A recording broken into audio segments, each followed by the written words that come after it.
ನಮಸ್ಕಾರ, BM ಟಿವಿಗೆ ಸ್ವಾಗತ. ನಾನು ಭಾಸ್ಕರ್ ಎಂ. ಹಳ್ಳಿಗೆ ಬರ್ರಿ, ನಿಮಗೆ ಓಡಿಸ್ತೇವೆ. ಹಳ್ಳಿಗೆ ಪರಿಸ್ಥಿತಿ ನಾವು ಎಷ್ಟು ನನ್ನ ಮಾಡಿದ್ರಿ, ಮಾನ ಮರ್ಯಾದೆ ಎಲ್ಲವೂ ಬಿಟ್ಟಿಟ್ಟಿದ್ದೀರಿ. ಸಮಾಜದಲ್ಲಿ ಜಗಳ ಹಚ್ಚಿರಿ. ಇವತ್ತ ಮೋಸ ನೋಡಕತ್ತಿರ ಜಗಳ ಹಚ್ಚಿ ಇದು ತಮ್ಮ ಒಂದು ಅಧಿಕಾರಗೋಸ್ಕರ ಇವತ್ತು ಮನೆಗಳ ಹೊಡೆದಿರಿ. ಹಳ್ಳಿಗಳಲ್ಲಿ ಜನರ ಮನಸ್ಸನ್ನ ಹೊಡೆದು ಇವತ್ತ ಅಧಿಕಾರ ನಡೆಸಕತ್ತೀರಿ.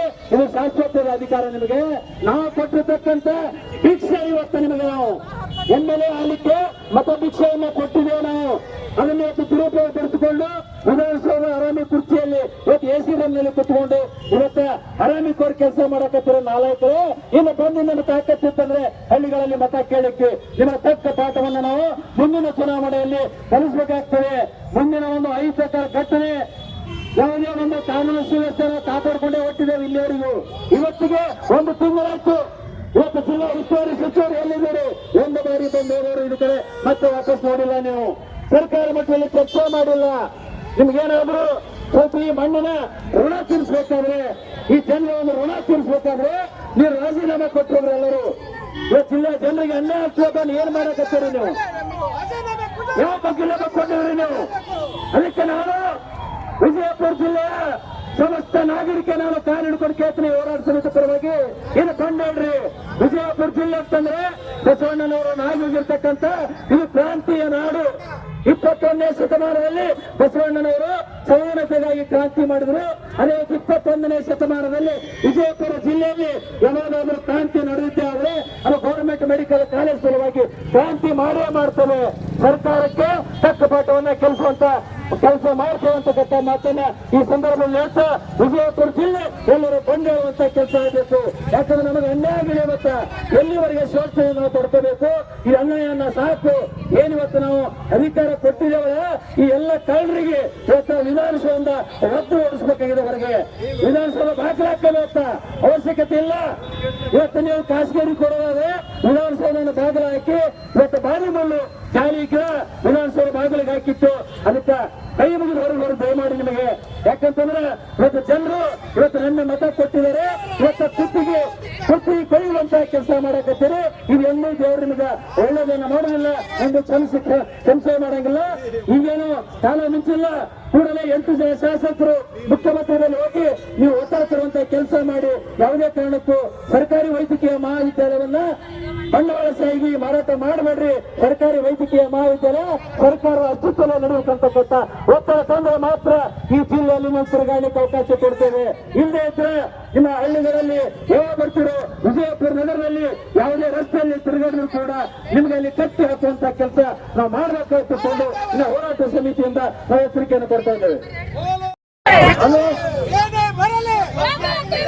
ಇವತ್ತು ನಾವು 31 ದಿನಕ್ಕೆ ಕಾಲಿಟ್ಟಿವಿ.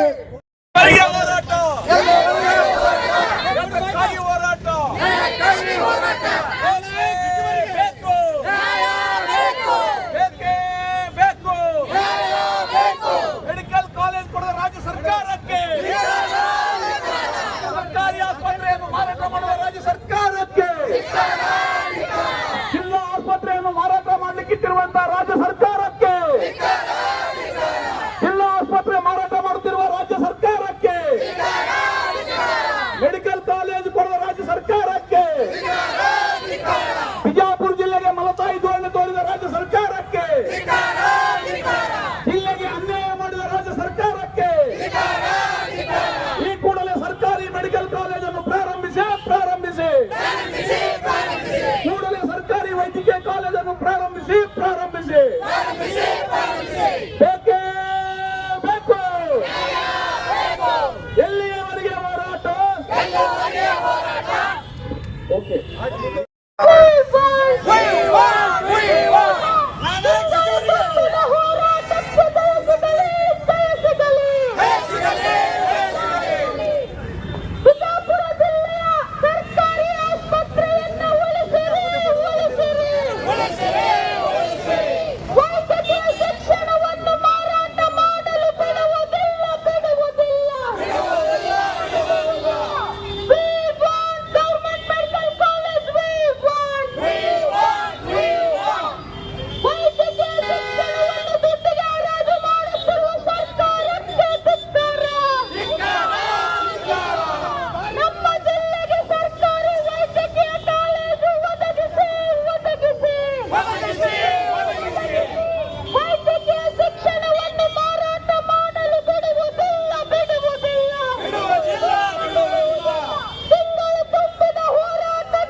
ಇವತ್ತು ಪಂಜಿನ ಮೆರವಣಿಗೆ ಮಾಡಿದ ಉದ್ದೇಶ ನಮ್ಮ ಜಿಲ್ಲೆಯ ಜನಪ್ರತಿನಿಧಿಗಳೇ ನಮಗೇನು ಸಂಬಂಧ ಇಲ್ಲ, ಇವರು ಅನಿರ್ದಿಷ್ಟ ಸತ್ಯಾಗ್ರಹ ಅಂತ ನೀವೇನು ತಿಳ್ಕೊಂಡಿರ್ಬೇಕಾರೆ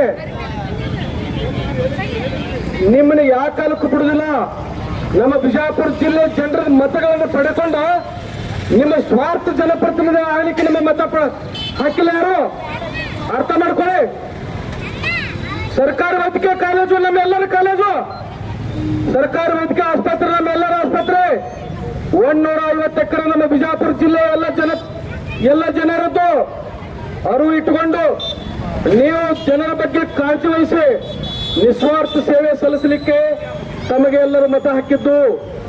ಬೇಜವಾಬ್ದಾರಿಯಿಂದ ತಾವು ವರ್ತಿಸಿದರೆ ನಿಮಗೆ ರಾಜೀನಾಮೆ ಪಡೆದುಕೊಳ್ಳುವುದು ಏನ ದೂರವಿಲ್ಲ. ಎಲ್ಲ ನಮ್ಮ ಭಾಗದ ಜನ ಎಲ್ಲ ಒಂದಾದರೆ ಹಿಂದಾಡಿ ಪರಿಣಾಮ ಬೇರೆ ಆಗ್ತದೆ. ನಾವು ನಿಮಗೆ ಎಚ್ಚರಿಸುವುದೇನೆಂದ್ರೆ ಯಾವುದೇ ಕಾರಣಕ್ಕೆ ಸರ್ಕಾರಕ್ಕೆ ಒತ್ತಡ ಹಾಕಿ ಮುಖ್ಯಮಂತ್ರಿಗಳಿಗೆ ಉಪಮುಖ್ಯಮಂತ್ರಿಗಳಿಗೆ ನಮಗೆ ಬಿಡ್ತಾ ಇಲ್ಲ ಇಲ್ಲಿ ಹೋರಾಟಗಾರರು. ಇನ್ನು ಜನ ಆಕ್ರೋಶ ಹೇಳ್ಕೊತಾರೆ. ಯಾವುದೇ ಕಾರಣ ಸರ್ಕಾರಿ ವೈದ್ಯಕೀಯ ಕಾಲೇಜು ಆಗಲೇಬೇಕು ನಮ್ಮಲ್ಲಿ, ಇಲ್ಲಾದ್ರೆ ನಾವು ರಾಜೀನಾಮೆ ಕೊಡಬೇಕಾಗುತ್ತದೆ ಅಂತೇಳಿ ತಾವು ಸರ್ಕಾರಕ್ಕೆ ಒತ್ತಡ ಹಾಕಬೇಕು. ಇಲ್ಲವಾದ್ರೆ ಮುಂದೆ ಪರಿಣಾಮ ಎದುರಿಸಬೇಕಾಗುತ್ತದೆ ಅಂತ ಹೇಳಿ ನಾನು ಯಾರ ಮಾತಿಗೆ ವಿರಾಮ ಹೇಳ್ತೇನೆ. ನನ್ನ ಹೆಸರು ಜಗದೇವ ಸೂರ್ಯವಂಶಿ.